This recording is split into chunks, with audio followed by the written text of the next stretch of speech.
Hey, it's Joe Crump. The next comment I've got is from Thomas Steedle.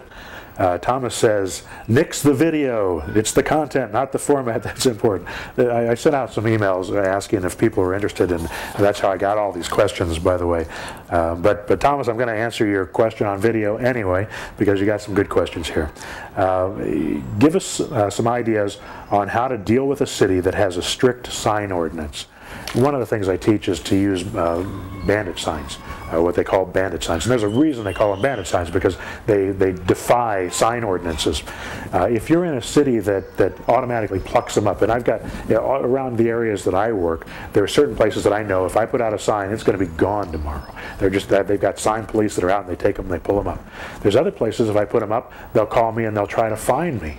And that happens too. So you've got to be aware of the type of neighborhood that you're working in. If you call the city, they'll tell you there's a sign ordinance.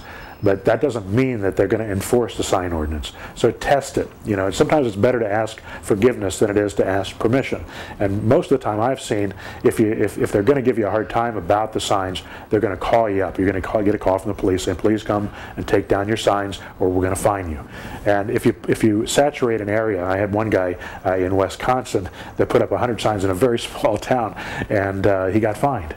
But they only charged him for one sign, cost him $60, and he had to go down and take down the rest of them. If he had left them up, they could have fined him for every single sign, and they could have done that up front anyway. But most cities aren't going to do that type of thing. What they're going to do instead is ask you to come take them down. So, but also most cities have ordinances that allow you to put signs up during specific times.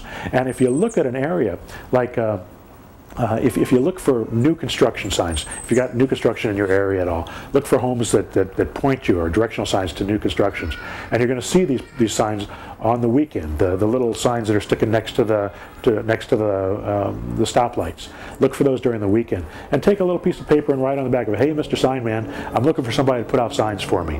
Stick it to the back of one of those signs, or to a dozen of those signs, and you're going to get a call from the guy who does it. And he's going to tell you, well, I charge $1 to put these signs out and to pick them back up.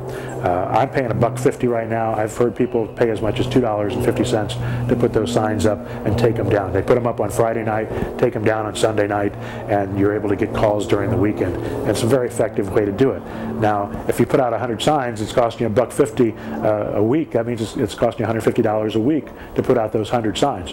You're also going to lose a certain percentage of those signs, even though you've got people picking them up and you're following the ordinances. So, be prepared for that expense. But still, that's not a bad advertising cost compared to what it could be if you were doing classified ads. So use that technique. It really works well. Good luck, Thomas. Hope you enjoy the videos. Take care.